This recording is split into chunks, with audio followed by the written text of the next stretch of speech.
Mehdi, tu commences pas? Si, Adrien, j'y vais, mais tu vois, là, voilà, pour une fois, j'ai une vraie émotion sur le look de cette Pagani 125, la nouvelle FB mondiale, la marque des frères Boselli, Fratelli Boselli. Donc on est dans les années 40, en 48 exactement, Pagani 48, ils ont leur première victoire dans les championnats du monde de vitesse. En 49, ils ont même le titre.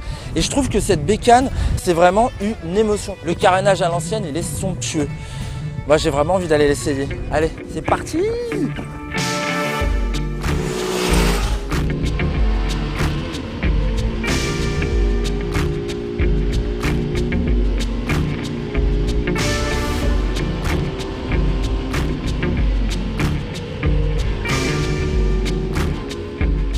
Très joli coup de crayon en effet, à l'instar du modèle Hipster 125 qui a marqué le retour de la marque italienne créée par les frères Boselli dans les années 30.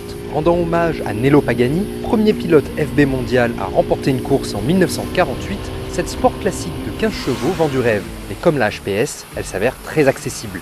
Elle a la méga classe et puis elle est facile, c'est une citadine 725. Elle a un bon rayon de braquage, la hauteur de selle elle est pas trop haute, elle passe partout.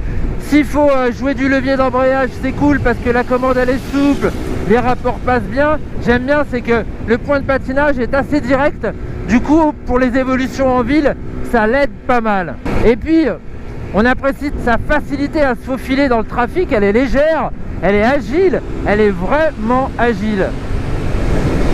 C'est totalement différent de la HPS. Déjà, la vue sur ce beau pontet supérieur sur lequel les demi-guidons sont directement fixés, ça me rappelle ce que j'ai vu sur la dernière S1000RR. Je trouve ça très joli. En plus, c'est un beau matériau avec marqué FB mondial en son centre. Belle pièce.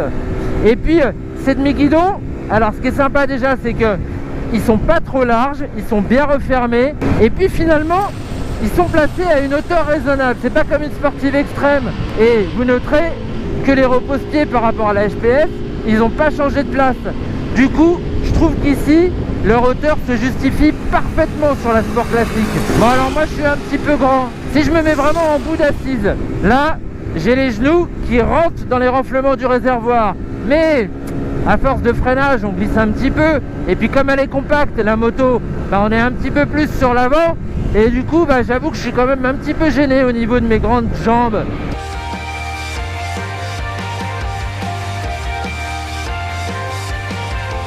Une fois sur la route, là on découvre un nouveau caractère sportif sur cette plateforme 125. Même base châssis moteur que la HPS, la Pagani est donc propulsée par un monocylindre de 15 chevaux à refroidissement liquide installé dans un châssis acier.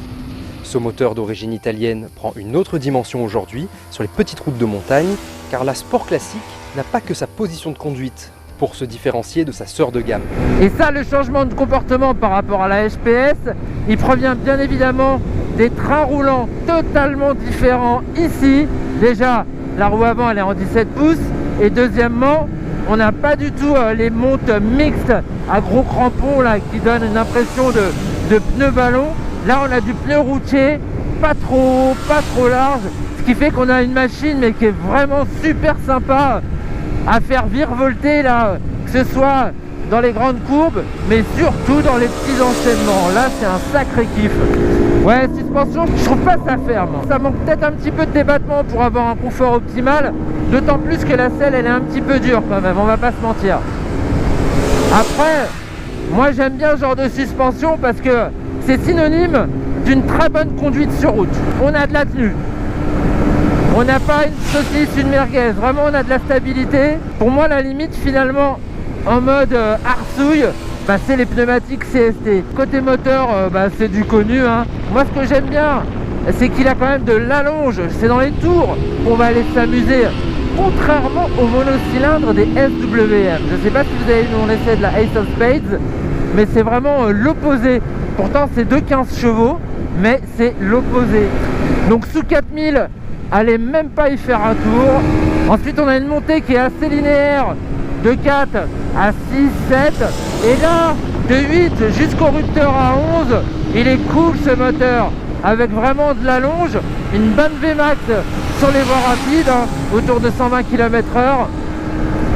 Pour pour une conso qui est vraiment raisonnable.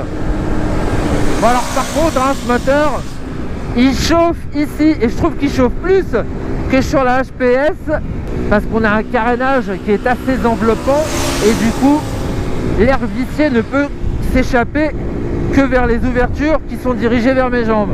Ouais, et côté freinage aussi, RAS, cet étrier avec sa pince radiale, bah, il bosse bien à l'avant, c'est cool, ça suffit amplement, c'est bien secondé à l'arrière.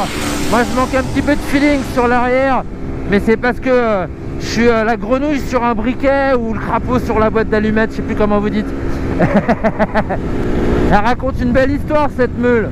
Elle raconte une belle histoire. Bon, elle est choupinette, elle est super sympa à rouler, elle est juste cool cette bécane quoi.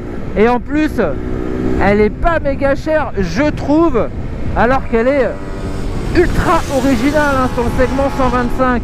Vive les 125 pour adultes!